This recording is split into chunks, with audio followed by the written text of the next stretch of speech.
इतिहासाची साधने हा घटक आपण अभ्यासणार आहोत. इतिहासाची साधने हा घटक अभ्यासताना सुरुवातीला आपल्याला इतिहास म्हणजे काय हे जाणून घेणं गरजेचं आहे. इतिहास म्हणजे भूतकाळात घडून गेलेल्या घटनांची माहिती ज्या शास्त्रात घेतली जाते त्याला इतिहास असे म्हणतात. आता इतिहासाचा अभ्यास आपल्याला करायचा असेल तर आपल्याला तो अभ्यास करण्यासाठी आवश्यक काही साधनं असतात. त्या साधनाद्वारे आपल्याला इतिहासाविषयी माहिती मिळते. ती साधने म्हणजेच इतिहासाची साधने होत. सांगा पाहू, मागील इयत्तेत आपण इतिहासाची साधने पाहिलेली आहेत. मग इतिहासाची साधने कोणकोणती आहेत? इतिहासाची साधने म्हणजे भौतिक साधने, लिखित साधने आणि मौखिक साधने हे इतिहासाच्या साधनाचे 3 प्रमुख प्रकार आहेत. आता आपण टप्प्याटप्प्याने या 3ही साधनांची माहिती पाहणार आहोत. सर्वप्रथम आपण इतिहासाची भौतिक साधने कोणकोणती आहेत त्याविषयी माहिती करून घेऊया. इतिहासाची भौतिक साधने यामध्ये वेगवेगळ्या प्रकारचे किल्ले असतील, वेगवेगळ्या प्रकारच्या लेण्या असतील, मोठमोठ्या राजे महाराजांनी बांधलेली राजवाडे असतील किंवा वेगवेगळ्या धर्माची धार्मिक स्थळे असतील. त्यामध्ये मग मंदिर असतील, चर्च असतील, स्तूप असतील. या साधनाद्वारेही आपणाला इतिहासाची बरीचशी माहिती मिळते. पहा, यामधून राजे राजवाडे राहत असणाऱ्या महालामधून त्या काळातील ते कोणत्या काळात बांधलेला आहे किंवा तो कोणत्या राजांनी बांधलेला आहे त्याविषयी आपल्याला माहिती मिळते. त्याची वैशिष्ट्ये काय आहेत, कोणत्या दगडात कोरलेले आहेत त्याविषयी माहिती मिळते. म्हणजे इतिहासाची ही जी भौतिक साधने आहेत त्या भौतिक साधनातून आपल्याला भूतकाळात त्या काळातील सर्व घटनांची माहिती प्राप्त होते. ही जी साधने आहेत यामध्ये पुण्यातील आगा खान पॅलेस असेल, त्या आगा खान पॅलेसमध्ये महात्मा गांधीजींच्या जीवनचरित्राविषयी आपल्याला त्यांच्यात माहिती मिळते. शिंदे छत्री असेल त्यावरूनही आपल्याला पेशवेकालीन घटनांची माहिती मिळते. किंवा ताजमहाल असेल तर मुघल काळातील माहिती आपल्याला त्या ताजमहालातून मिळते. अशा प्रकारे ही जी साधने आहेत ही आपल्याला भूतकाळातील घडलेल्या घटनाविषयी जाणीव करून देतात. किल्ले, लेण्या, आता शिवाजी महाराजांची अनेक प्रकारची किल्ले आहेत त्यावरून आपल्याला शिवाजी महाराजांचा इतिहास समजतो.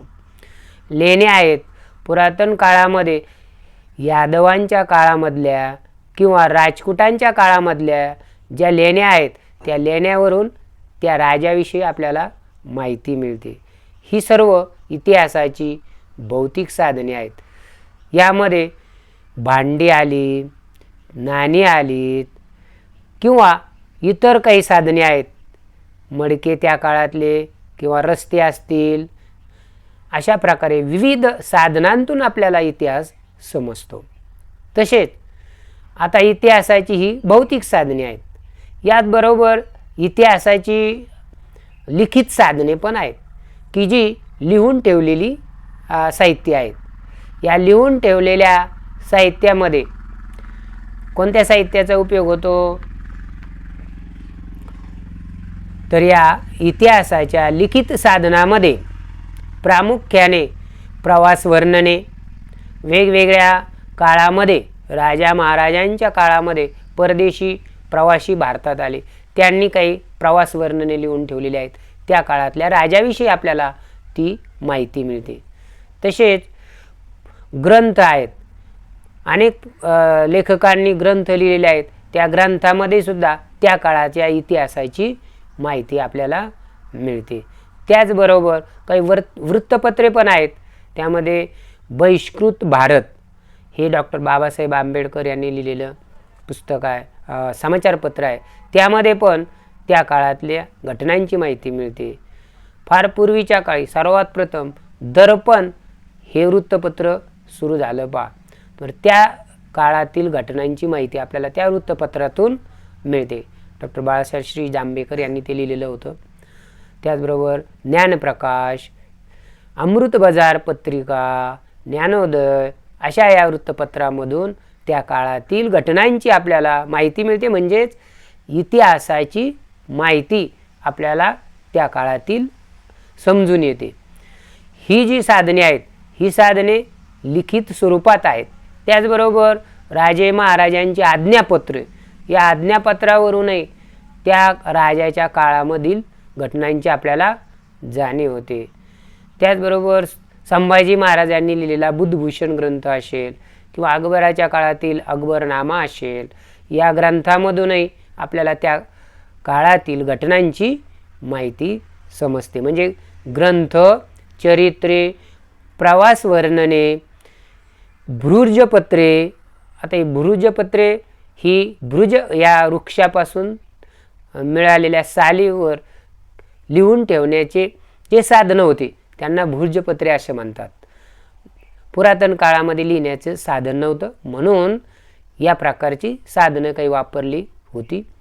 ती सुद्धा आपल्याला आज पाहायला मिळतात. त्यावरून इतिहास समजतो. त्यानंतर शिलालेख आहेत पहा. तसेच इतरही बरेच साहित्य आहेत. शिलालेखामध्ये सम्राट अशोकांनी लिहिलेला शिलालेख आजही आपल्याला साक्ष आहे त्या इतिहासाची, की त्यावरून त्या राजाविषयी आपल्याला माहिती समजते, इतिहासाची माहिती कळते. तर ही सर्व इतिहासाची लिखित स्वरूपातील साधने आहेत.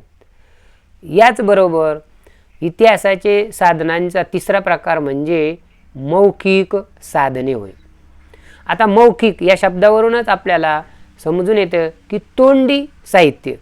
आता तोंडी म्हणजे याचं कुठं लिहिलेल्या स्वरूपात नाहीत किंवा अशी कुठं ठेवलेल्या स्वरूपात ती सापडत नाही. तर ती तोंडोतोंडी, एकाच्या तोंडून दुसऱ्या तोंडी, दुसऱ्याच्या तोंडावरून पुढच्या पिढीकडे ती हस्तांतरित झालेली ही देणगी आहे. ती इतिहासाच्या साधनामध्ये मोडते. यामध्ये लोककथा असतील. आता पूर्वीच्या काळी आटपाट नगर होतं, अशा प्रकारच्या कथा आपण ऐकतो. म्हणजे त्या काळातल्या राजांची माहिती एकाच्या तोंडून दुसऱ्याने ऐकणे आणि ती परत तिसऱ्याला सांगणे, अशा प्रकारच्या घटनांमधूनही आपल्याला इतिहासाची माहिती समजते. त्यानंतर ओव्या असतात पहा, जात्यावरच्या ओव्या आहेत. या ओव्यासुद्धा ह्या तोंडी आहेत. पूर्वीच्या मायमाऊली दळण दळताना सुद्धा आपल्याला ओव्या गाताना दिसत होत्या. म्हणजे त्यावरून त्या काळामधल्या काही चालीरीती, प्रथा आपल्याला त्यातून समजतात. किंवा लोकगीतं आहेत, त्या लोकगीतातूनही त्या काळातील प्रथा आपल्याला समजून येत होत्या. आता लोकगीतामध्ये पोवाडे असतील, शाहिरी कवनं असतील किंवा काही आदिवासी गीतं असतील, या गीतामधून त्या काळातील घटनांची, आता जागरण गोंधळ होता पूर्वीच्या काळात. शिवाजी महाराजांच्या काळात तानाजी मालुसरे यांनी जागरण गोंधळ घातलेला तुम्ही ऐकलेला आहे. यावरून ही लोकगीतं आहेत. तर ह्या लोकगीतातून पूर्वीच्या काळातील इतिहासाविषयी आपल्याला माहिती होती. म्हणजेच ही इतिहासाची मौखिक साधने आहेत. ओव्या, लोकगीतं, लोककथा, अशा प्रकारचे भारुडे किंवा लोकसंगीत आहेत. तर ह्या सर्व प्रकारच्या साधनातून आपल्याला इतिहासाची माहिती मिळते. या माहिती मिळणारे जे साधनं आहेत त्यांना इतिहासाची साधनं म्हणतात. अशा प्रकारे इतिहास समजण्यासाठी या साधनांचा आपल्याला उपयोग होतो. तर अशा प्रकारे इतिहासाची साधनं तुमच्या आजूबाजूला कोणती आहेत का, त्याविषयी तुम्ही जाणीव करून घ्या. माहिती